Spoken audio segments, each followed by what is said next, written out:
ఉన్న ఏ స్త్రీ సౌందర్యం కూడా ఈ జగన్మోహని సౌందర్యం అందరూ కొరగాదు. ఆహా, మా పార్వతీదేవియా, ఇంకో దేవియా, ఇంకో దేవియా, ఎందుకు అసలు ఈ దేవదేవి ఉందరు అసలు ఎటువంటి సౌందర్యమైనా కూడా వ్యర్థమే అనుకుని ఆవిడ వెంటబడ్డట్టు, ఒరే బాబా నీకు నమస్కారం పెడతాను, విష్ణునయ్యా నేను అన్నట్ట.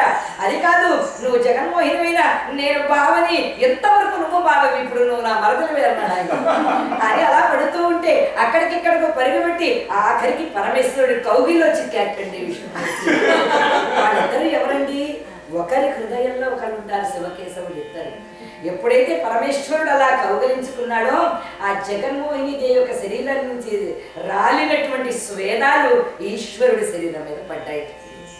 వారిద్దరి యొక్క మధ్యలో నుండి ఒక అద్భుతమైన తేజస్సు వెలుపలికి వచ్చి బ్రహ్మాండమైనటువంటి తేజస్సులతో ఉన్నటువంటి ప్రకాశంతో ఉన్న ఒక చక్కనైనటువంటి అబ్బాయి జన్మించాడండి. కొంప ఉంచావు కదా, ఇప్పుడు పార్వతీదేవికి ఏమైనా సమాధానం, లక్ష్మీదేవికి నీవేమైనా సమాధానం? ఏదో సరసమాడదామనుకుంటే శిశువై పుట్టాడు వాడు కాస్త. పైగా వాడు ఏమన్నా దాచగలిగేటువంటి బొమ్మ, పువ్వ, పండ ఏమన్నా శిశువైపోయాడు. అనగానే ఆకాశవాణి కేకలేయడం ప్రారంభించిందిట. మొత్తం సృష్టికంతా అనిపించేటట్లు హరిహరసుతుడు, హరిహరసుతుడు, హరిహరసుతుడు అనే లోపల సకల దేవతలందరూ వచ్చేశారు. ఎప్పుడైతే వచ్చారో అప్పుడు విష్ణుమూర్తుల వారు ఆయన యథార్థ రూపాన్ని ధరించి అప్పుడు పరమేశ్వరుడు ఆయన చేతుల్లో తీసుకున్నట్ట, బావా ఈ అబ్బాయిని నువ్వే పెంచుకోను. కాదు కాదు, తల్లివి నువ్వే పెంచుకోను. కాదు కాదు, వీడి పుట్టుకకు కారణం నువ్వు పరిగెత్తుకుంటూ వచ్చి ఇంతగా హెచ్చరిక చేసావు కాబట్టి నువ్వే ఈ బిడ్డ అన్నట్ట. మనిద్దరూ కాదు, ఈ పసివాడు హరిహరసుతుడై మణికంఠుడు అనేటువంటి పేరుతో విరాజిల్లుతాడని ఆ విష్ణుమూర్తి తన మెడలో ఉన్నటువంటి అద్భుతమైన హారాన్ని ఆ పసివాడు మెడలో వేసి ధర్మశాస్త అనేటువంటి నామకరణాన్ని చేసి ఇతడు ఎవరికి చెందాలో వారికి చెందుతారని అలా ఆశీర్వదింపగా ఈ లోపల అనేకమైన పక్షులు వచ్చి పాలను పోసి ఆ పసివాడిని సాకుతూ ఉన్నటువంటి సమయంలో పాండ్య రాష్ట్రాన్ని పరిపాలిస్తూ ఉన్నటువంటి రాజశేఖర పాండ్యుడు అనే పేరు కలిగినటువంటి మహారాజ దంపతులకు సంతానం లేదు. ఆయన వేటాడుకుంటూ వచ్చి ఈ పసివాణి యొక్క రూపాన్ని చూచి ఆకాశవాణి అన్నది, నీవు ఇతన్ని పెంచి పెద్దవాడిని చెయ్యి, నిన్ను ఉద్ధరించేటువంటి స్థితుడు అవుతాడు ఇతడు అని అనగానే ఆ పిల్లవాడు వెనువెంటనే ఆయన చేతుల్లోకి తీసుకోగానే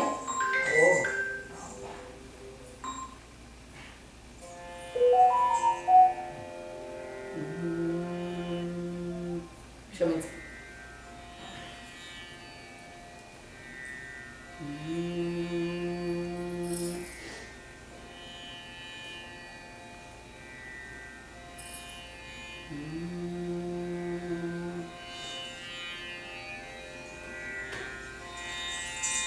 రాజశేఖర పాండ్యుడు తన చేతులలోనికి తీసుకుని తన పట్టపురాణికి రాణిగారికి ఎప్పుడైతే ఆమెకు చేర్చాడో మాతృప్రేమ ఆమెలో కూడా పొంగింది. ఆనాటి నుండి పిల్లవాడు ఆయన పుడుతూనే 6 నెలల వయస్సు కలిగినటువంటి వాడై అయ్యా అప్ప అన్నాడట. అయ్యా అప్ప అన్నటువంటి కారణంగా అయ్యప్ప అనేటువంటి నామకరణంతో మణికంఠన్ అనేటువంటి ముద్దు పేరుతో పిల్లవాడిని అల్లా ముద్దుగా పెంచి పెద్ద చేశారు. అలా చేసిన తరువాత వారికి చక్కనైనటువంటి కుమారుడు కూడా జన్మించారు. అయ్యప్ప ఎప్పుడైతే లభించారో అలా కుమారుడు లభించగానే ఆ తల్లికి కొన్నాళ్ళు అయిన తరువాత మహాతేజవంతుడైన అయ్యప్పకు పట్టాభిషేకం చేయాలని నిర్ణయించుకున్నారు. సరిగ్గా 12 ఏళ్ల వయస్సునికి సర్వ విద్యల యందు ఆరితేరాడు అయ్యప్ప. పట్టాభిషేకాన్ని చేయాలని నిర్ణయించుకోగానే ఆ మంత్రి పగబట్టి ఈ పిల్లవాడిని ఎలాగైనా సరే అంతమొందించాలి అని మహారాణి గారికి లేనిపోనివని చెప్పాట. మీ కుమారుడు రాజ్యాధికారి, ఎక్కడో దొరికినటువంటి వాడు, లభించినటువంటి వాడు ఈ అయ్యప్ప, ఇతగాడు మీ వారసుడు కాడు, అందువల్ల ఇతన్ని ఎలాగైనా సరే దూరం చెయ్యండి అనగానే ఎవరి చేతనైనా సరే పిల్లవాడిని సంహారం చేయించేమన్నారు. అలా చెప్పగానే ఆమె లేనిపోని తలనొప్పిని తెచ్చుకుని నాకు పులిపాలు ఎవరైతే తీసుకొని వస్తే దానితో వైద్యం చేస్తేనే నాకు ఈ శిరోభారం తగ్గుతుందని అన్నదాన్ని. అలా అనడంతో అయ్యప్ప విచారించకుండా తండ్రి గారు నేను వెళ్ళి వస్తానని చెప్పి ఆ అయ్యప్ప ప్రయాణమై వెళ్ళి అక్కడకు వెళ్ళిన తరువాత సకల దేవేంద్రాదులందరూ కూడా వచ్చారు. ఈ లోపల ఇంకొక కథ ఉన్నదనమాట. అది చాలా ముఖ్యమైన కథ. ఎందుకంటే మళ్ళీ మా అఖిలేష్ అడిగితే నేను సమాధానం చెప్పాలి. ఆయనకి అన్ని కథలు కూడా తెలుసు. మళ్ళీ మీరు ఈ కథ చెప్పలేదని అడగకూడదు. ఆయన మహిషాసురుడు అనేటువంటి రాక్షసుణ్ణి అమ్మవారు లలితా పరమేశ్వరి దివ్యమైన అవతారం ఎత్తి చంపేసింది. వాడిని చంపేసిన తరువాత వాని యొక్క చెల్లెలు ఒకరుతున్నదట, మహిషి అని. వాళ్ళిద్దరు పుట్టారు, మహిషాసురుడు మహిషి అని ఇద్దరు పుట్టారు. అందులో మహిషాసురుడు చంపబడ్డాడు. ఈ మహిషి అనేటువంటిది బ్రహ్మగారి గురించి తపస్సు చేసిందట. అది ఏమన్నదట, ఇద్దరు మగవాళ్ళకు పుట్టినటువంటి వాడు నన్ను సంహరింపగలగాలి అని కోరుకుంటాడు. కాస్త మహిషి బ్రహ్మగారి వల్ల ఆయన చావు లేకుండా వరం కావాలంటే ఎలాగా, ఏ మార్గాల్లో కోరుకున్నా కూడా దేవతల వల్లనో ముగ్గురు ముగ్గురుల వల్లనో చావు వచ్చేస్తుంది. అందువల్ల ఆ మరణం రాకుండా ఉండాలని చెప్పి ఎవరైతే హరిహరసుతుడవుతాడో అతగాడు మాత్రమే నన్ను వధించాలి అని కోరుకుంటారు. బ్రహ్మగారు అన్నారు, ఇది చాలా బాగుంది. పరమేశ్వరుడికి పార్వతీదేవికైనా పిల్లలు పుడతారు, పోనీ లక్ష్మీదేవికి నారాయణుడికైనా పిల్లలు పుడతారు, హరికి అరుణకు ఎలా పిల్లలు పుడతారు. అందువల్ల ఇది చాలా లౌక్యంగా కూడుకుంది, వాళ్ళిద్దరి మీద తోసేద్దాము, వాళ్ళిద్దరు పడతారు కావాలంటే అని చెప్పి తథాస్తు అన్నట్టండి ఆయన. ఇప్పుడు అలా అనుకున్నట్లుగానే ఇప్పుడు అయ్యప్ప స్వామి వారు అవతరించారు. ఆ కారణం చేత అది వెంటనే దానికి నారదుడు వెళ్ళి చెప్పాట ఎవరికి, మనిషికి, అదిగో నిన్ను చంపబోయేవాడు పుట్టేశాడు, హరిహర ప్రియసితుడై నీపైకి దండయాత్రకు వస్తున్నాడు అనగానే అప్పుడు దాన్ని కాస్త సంహరించడానికి సిద్ధమైపోతుంటే అది కోరిందిట, నాకు పునర్జన్మలో నీ దాసురాలనే నీ భక్తురాలనే ఉండేటట్లుగా చేయమని. తథాస్తు అని అభయం ఇచ్చాట అయ్యప్ప. అలా ఇచ్చిన తర్వాత నువ్వు నన్ను పెళ్ళాడాలి అని కోరుకుంది ఆవిడ. కాస్త అలా కోరుకున్న తర్వాత అప్పుడు అన్నారట, ఎప్పుడైతే కన్యస్వాములు రారో, అంటే ప్రతి ఏడాది కొత్తగా వచ్చేటువంటి దీక్ష తీసుకున్న స్వాములు ఎప్పుడైతే రారో మండల దీక్షగా, అప్పుడు నేను పెళ్ళాడతాలి, అంతవరకు ఇక్కడే కాచుకుని ఉందంటే ఆవిడ గారి కాస్త కన్నెమ్మగా అక్కడే ఉన్నది. ఆ మనిషి తన అవతారాన్ని చాలించేసి తాను సంహరింపబడి ఇంకొక అవతారాన్ని ఎత్తి ఈ స్వామి ఎప్పటికైనా పెళ్ళాడతాడని అక్కడ ఉండుతాడు. ఆ పంబా నది పంబా సరోవర తీరంలో ఇప్పటికీ ఉన్నది ఆమె ఆలయాన్ని. కాస్త వెళ్ళి ముందర కన్యస్వాములు ఆమె కనబడతారట, ఈ జన్మకు నువ్వు పెళ్లి చేసుకునే అవకాశం లేదు. అందువల్ల అటువంటి అయ్యప్ప స్వాముల వారు తిన్నగా ఇక ఇప్పుడు పులిపాలు తీసుకురావాలి, తల్లికి అనారోగ్యంగా ఉంది అనగానే అప్పుడు దేవేంద్రుడు అక్కడ సాక్షాత్కరించాట. దుర్మార్గురాలైన మహిషిని సంహారం చేశారు స్వామి, మీరు పులిపాలు తేవక్కర్లేదు, కావాలని మీ తల్లిగారు ఎవరైతే ఉన్నదో ఆమె తన కొడుకులకు రాజ్యాభిషేకం చేయాలని ఈ విధంగా పంపించింది, మేమే పులుల రూపంలో వస్తాము అని. ఇంద్రుడు పులిగా మారిపోతే సకల దేవతలందరూ పులులుగా మారిపోగా ఆ పులిపైన ఎక్కి ఆయన తిన్నగా రాజ్యంలోకి వచ్చారట. వచ్చిన తరువాత తల్లి క్షమించమని కోరుకున్నది. తండ్రి గారు ఆనందభరితుడైపోయాడు. తన తమ్ముడికి పట్టాభిషేకాన్ని చేసి తండ్రితో చెప్పాడు, మీ చేతులలో ఉన్నటువంటి బాణం, నేను ఒక బాణాన్ని విసురుతున్నా, ఆ బాణాన్ని విసిరితే ఎక్కడైతే వెళ్ళి పడుతుందో అక్కడకు గుడి కట్టించండి, నాకు చాలింకి కలిగి. అలా అనగానే అందువల్ల ఆ బాణాన్ని విసరడం ఏమిటి, అది ఎప్పుడైతే వెళ్ళి అక్కడ పడినదో ఈ రోజున కట్టబడినటువంటి అద్భుతమైనటువంటి స్వామివారి యొక్క అయ్యప్ప క్షేత్రం ఏదైతే ఉందో దివ్యమైనటువంటి ఆలయం 18 మెట్లతో విశ్వకర్మ గారు బ్రహ్మగారి యొక్క ఆనతి పైన అద్భుతమైన అయ్యప్ప స్వామి వారి యొక్క ఆలయాన్ని కట్టించి ఉన్నారు. కోట్లాది మంది భక్తులందరూ కూడా ఈనాటికి దర్శనం చేసుకుని తరిస్తూ ఉన్నారు. అందువల్ల అయ్యప్ప స్వామి చరిత్రను మనం వినడం అనేటువంటిది హరిహరుల ఇద్దరి యొక్క అనుగ్రహం మనకు రావడమే. స్వామియే శరణమయ్యప్ప, ధర్మశాస్త్రకు మణికంఠ స్వామికి. తనకిష్టమైనటువంటి ఒక అద్భుతమైనటువంటి స్తోత్రం అయ్యప్ప స్వామి వారి యొక్క స్తోత్రం. ఆ స్తోత్రాన్ని గానం చేస్తానని తెలియజేస్తూ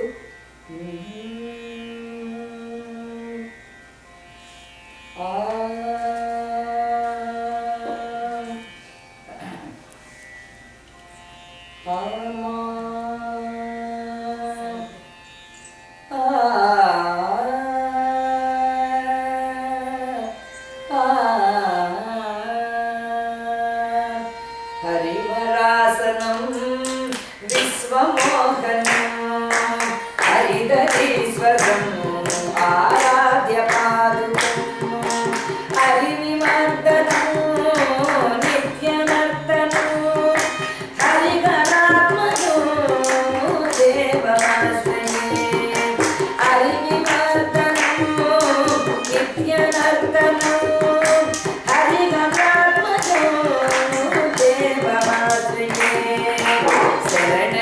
కీర్తనము స్వామి శక్తి మానసము భరణలోలుకము నర్తనాలసం అరుణభాసరము భూతనాయకము హరిఘనాత్మజము దేవమాశ్రయే శరణమయ్యప్ప స్వామి శరణమయ్యప్ప శరణమయ్యప్ప స్వామి శరణమయ్యప్ప శరణమయ్యప్ప స్వామి శరణమయ్యప్ప ప్రణయ సత్యకం స్వామి ప్రాణనాయకం ప్రణత కల్పకం సుప్రభాషితం ప్రణవమందిరం కీర్తనప్రియం హరిఘనాత్మజం దేవమాశ్రయే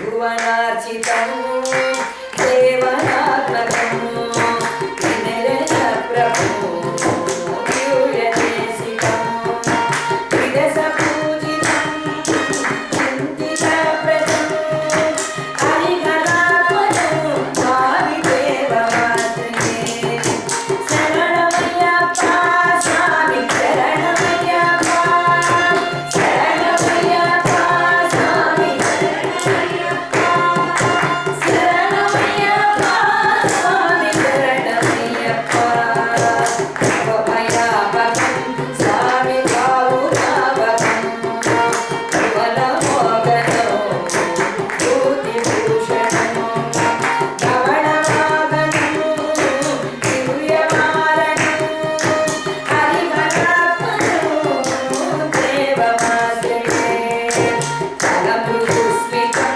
స్వామి సుందరాననం ఫలభరోమరం రాత్రమోహనం ఫలమదేశరీ వాజిమాఘనం హరిఘనాత్మజం దేవమాశ్రయే శరణమయ్యప్ప స్వామి శరణమయ్యప్ప శరణమయ్యప్ప స్వామి శరణమయ్యప్ప శరణమయ్యప్ప స్వామి శరణమయ్యప్ప శరణమయ్యప్ప స్వామి శరణమయ్యప్ప శరణమయ్యప్ప స్వామి శరణమయ్యప్ప శరణమయ్యప్ప స్వామి శరణమయ్యప్ప హరిహరసుతకు జై మణికంఠ స్వామికి ధర్మశాస్త్రకు స్వామియే శరణమయ్యప్ప హరిహరసుతనే శరణమయ్యప్ప ధర్మశాస్త్రనే శరణమయ్యప్ప. ఒక్కసారి అఖిలేష్కి ఆశీర్వచన పూర్వకంగా మనం కరతాళ ధ్వనులతో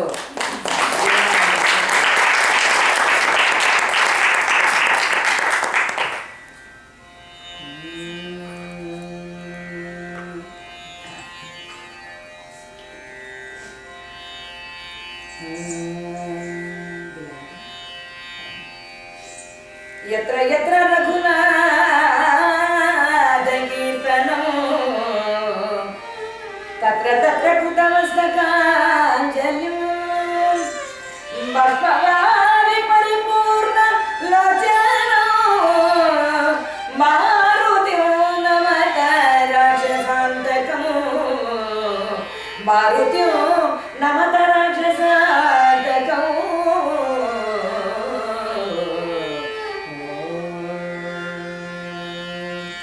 कूजन्तं राम रामेति मधुरं मधुराक्षरम् आरुह्य कविता शाखां वन्दे वाल्मीकि कोकिलो.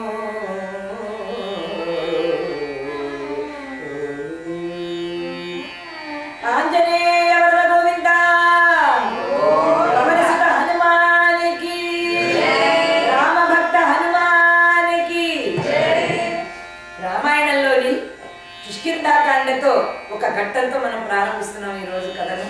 ముందుగా ఆది కవి అయిన వాల్మీకి మన భారతదేశ జాతి ఎంత గొప్పది అంటే మొదటి కవి వాల్మీకి, మొదటి కథ రామకథ.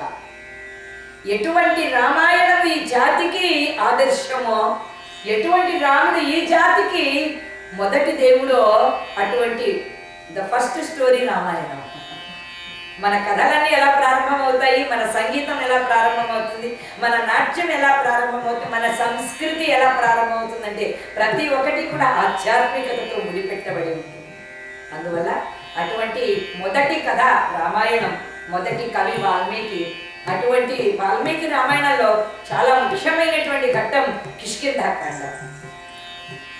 సుందరకాండ ఫలితం మనకు కావాలి అని అంటే కిష్కింధాకాండతో కలిపి ఉంటుంది. కొంత కిష్కింధాకాండ, కొంత సుందరకాండ కలిపితే సుందరకాండ కదా. అందువల్ల ఈ రోజున అద్భుతమైనటువంటి కిష్కింధాకాండ ఏకాదశి పర్వదిన, తొలి ఏకాదశి పర్వదిన సందర్భంగా లక్ష్మీనారాయణ గోవింద పవన సుత హనుమానికి, రామభక్త హనుమానికి. హనుమంతుల వారు ఎక్కడ ఉంటే రామచంద్రమూర్తి అక్కడ ఉంటారు. వాళ్ళిద్దరూ మొట్టమొదట కలుసుకున్నటువంటి ఘట్టంతో రాముడు హనుమంతుడు. సీతాదేవిని రావణాసురుడు ఎత్తుకొని పోయినాడు, అపహరించాడు. అటువంటి సీతాదేవిని అన్వేషణ చేస్తూ వస్తూ ఉన్నటువంటి సమయంలో కబంధాసుర వధ జరిగింది. కబంధాసురుడిని రాముడు లక్ష్మణుడు చంపేశారు. చంపిన తర్వాత వాడు గంధర్వ రూపాన్ని పొందాడు. రామా శాప విమోచనం చేశావు. కొన్ని వందల సంవత్సరాలుగా ఇలా పడి ఉన్నాను నేను రాక్షసుడిగా. ఒక కన్ను, రెండు చేతులు, ఒక నోరు. అలా ఉన్నటువంటి నాకు మోక్షాన్ని కలిగించావు గంధర్వుడిగా. నీకు ఉపకారం చేయాలి కదా, కృతజ్ఞత చూపించాలి కదా. అందువల్ల కృతజ్ఞత రాముడు మెచ్చేటువంటి గుణం, రాముడికి ఇష్టమైనటువంటి లక్షణం కృతజ్ఞత చూపించడం అనేటువంటిది రాముడికి అంత ప్రియం. తనకు ఎవ్వరూ కొంచెం చేసినా కూడా గొప్పగా చెప్తాట రాముడు, అంత అద్భుతంగా. ఫలానా వాడు నాకు ఇంత ఉపకారం చేశాడని చెప్పుకుంటాట రాముడు. తాను కొండంత సాయం చేసినా కూడా ఎవరితో నోరు కూడా ఎంత గొప్ప లక్షణం అనేది. మానవాతీతమైనటువంటి లక్షణం కదా రామచంద్రమూర్తిది. ఏమండి, మరి రాముడు మెచ్చే పని నేను కూడా చేయాల్సినటువంటిది ఉంది ఈ రోజున. అదేమిటి అని అంటే, గత 3 సంవత్సరాలుగా ఈ పుణ్య దంపతులైనటువంటి మా శశిధర్ గారు వచ్చా, అమ్మాయి మైథిలి, వీళ్ళిద్దరూ కూడా కడుపున కంటేనే పిల్లలు కావాల్సినటువంటి అవసరం లేదు. మనం పెంచితేనే మన పిల్లలు కావాల్సినటువంటి అవసరం లేదు. ఎందరో మన పిల్లలు అవుతూ ఉంటారు, ఎందరో మనకు ఆత్మీయులు అవుతూ ఉంటారు. అలా నాకు నా హరికథ జీవయాత్రలో నాకు ఎంతగానో అనుక్షణం తోడు నీడగా ఉండేటువంటి వాళ్ళు ఈ పుణ్య దంపతులు ఇద్దరు కూడా. వీళ్ళిద్దరికీ నేను చాలా ధన్యవాదాలు చెప్పకూడదు, ఆశీర్వచనాలు హృదయపూర్వకంగా నేను అందిస్తున్నాను. ఒకసారి చప్పట్లతో ఈ చల్లని కుటుంబాన్ని. అందువల్ల నేను ధన్యవాదాలు తెలియజేసుకుంటూ, వారింట్లో కథాగానం అన్నటువంటిది ప్రత్యక్షంగా కనిపించేది. ఈ కథాగానం కాకుండా మాకు చాలా కథలు ఉన్నాయి. అందువల్ల నేను వీళ్ళిద్దరికీ కూడా ఆ సీత రామాంజనేయుల యొక్క దయ కలగాలని కోరుతూ, మీరందరూ ఎన్ని కార్యక్రమాలు ఉన్నా కూడా ఈ రోజున ఈ కార్యక్రమానికి వచ్చినందుకు ధన్యవాదాలతో అందరికీ కృతజ్ఞతలు తెలియజేస్తూ, క్షణం కూడా ఆలస్యం చేయకుండా శ్రీరామాంజనేయం ఈ రోజున కథాగానాన్ని నేను ప్రారంభించేస్తున్నాను. కబంధాసురుడు చెప్పాడు, నీకు ఇప్పుడు ఎవరు కావాలో తెలుసా రామచంద్ర? ఒక మంచి స్నేహితుడు కావాలి. మగవాడికి కానీ ఆడదానికి కానీ జీవితంలో ఇద్దరే మంచి స్నేహితులు. ఒకరు ఎవరు అంటే, ముందు భర్త అయితే భర్త, భార్య అయితే భార్య, మంచి ఫ్రెండ్ అన్నమాట. అలా కాకున్నట్లయితే మనలా మన పరిస్థితిలో ఉన్నవాడు ఒకడు ఉండాలి. దుఃఖంలో ఉన్నటువంటి వాడు స్నేహితుడు కావాలి.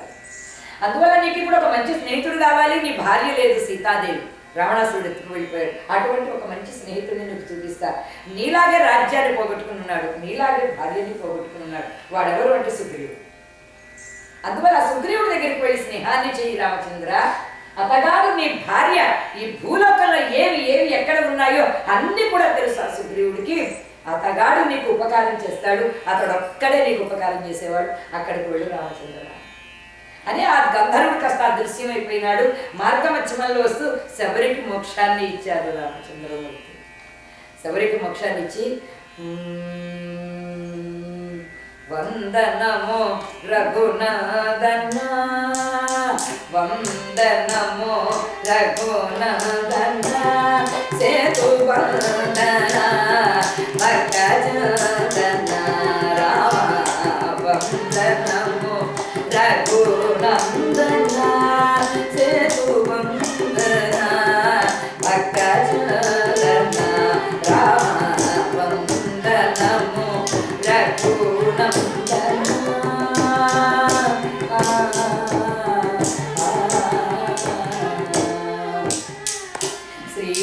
శ్రీతమనాతో వాదమా శ్రీతమనాతో వాదమా శ్రీతమనాతో వాదమా ఏ వేదమా ఇది మోదమా వందనము రఘునందన సేతువందన భక్తజనన సీతాలక్ష్మణ హనుమ సమేత రామచంద్రమూర్తికి ఎప్పుడైతే అక్కడకు వచ్చి శబరికి మోక్షాన్ని ప్రసాదించి పంపా సరోవరంలో ఈ సుగ్రీవుడు ఎక్కడ ఉంటాడని వెతుకుతూ ఉన్నటువంటి సమయంలో ఆ పక్కనే ఋష్యముఖాద్రి అనే పేరు కలిగినటువంటి పర్వతం ఉంది. ఆ పర్వతం పైన సుగ్రీవుడున్నాడు నలుగురు మంత్రులతో. అందులో మొదటి వారు జాంబవంతుల వారు, నలుడు, నీలుడు, ఆ పైన హనుమంతుల వారు. ఈ నలుగురు మంత్రులతో ఉన్నాడు కొండ మీద. ఈ రామలక్ష్మణులిద్దరినీ కూడా చూశాడు, చాలా భయపడిపోయినాడు. వెనువెంటనే ఆంజనేయ స్వామి వారితో అన్నారు, ఆంజనేయ చూసావా అన్నారు. ప్రభు ఎవరిని అన్నారు. అదిగో ఇద్దరు ఎవరో మహా తేజస్సులైనటువంటి వాడు ఉన్నారు. 12 అడుగుల పొడవుట రాముడు. ఆ అద్భుతమైనటువంటి శరీరము, విశాలమైనటువంటి వక్షము, పొడవైనటువంటి బాహువులు, చక్కనైనటువంటి నీలమణి ఛాయతో వెలిగిపోతూ ఉన్నాడు ఆయన. ఆయన పక్కనే ఉన్నాడు తమ్ముడు, ఆయనంత ఎత్తు ఉన్నాడు. వీళ్ళ చేతుల్లోనేమో యుద్ధం చేసేటువంటి ధనస్సు కనబడుతోంది. వేషాలు చూస్తే నారచరులు కట్టుకుని ఉన్నారు. వీళ్ళు మునీశ్వరులా లేక వీళ్ళిద్దరు రాజకుమారులా? మా అన్నయ్య వాలి ఉన్నాడు, నా శత్రువు, వాడి మూలంగానే రాజ్యంలో ఉండవలసినటువంటి వాడిని కొండలు తొప్పలు చెట్లు పట్టి బతుకుతున్నా మా అన్నగారి పంపించాడు మనల్ని చంపడానికి వాళ్ళని అని భయపడిపోయాడు. అప్పుడు మొట్టమొదటిసారి హనుమంతుడి పాత్ర, అంతవరకు రామాయణంలో పెట్టలేదు హనుమంతుడి పాత్ర, వాల్మీకి మహర్షి. ఆయన అన్నాడనమాట. ఏమన్నాడు హనుమంతుడు? నేను చూస్తున్నాను ప్రభు, సుగ్రీవా వాళ్ళు అసలు ఎవరికి అపకారం చేసేవాళ్ళు అలా కనిపించడం లేదు. ఆ లక్షణాలు చూడండి, ఎంత ప్రసన్నంగా ఉన్నారు, ఎంత నిర్మలంగా ఉన్నారు, ధర్మమూర్తుల్లా కనబడుతూ ఉన్నారు. వాళ్ళు అసలు నీకే కదా, అసలు ఎవ్వరికి అపకారం చేసేవాళ్ళు అలా లేరు.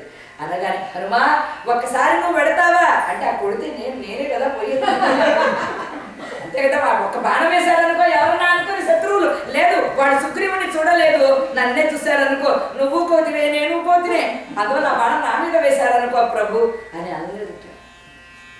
హనుమంతుడు వారు ఏమన్నట్ట, మా రాజు క్షేమంగా ఉంటే చాలు, మా రాజు క్షేమంగా ఉంటే చాలు, నేను ఇప్పుడే వెళుతున్నాను మహారాజా అన్నట్టు. నువ్వు వాళ్ళు ఏకమైపోతే నా గతేమిట్రా హనుమ అన్నట్ట.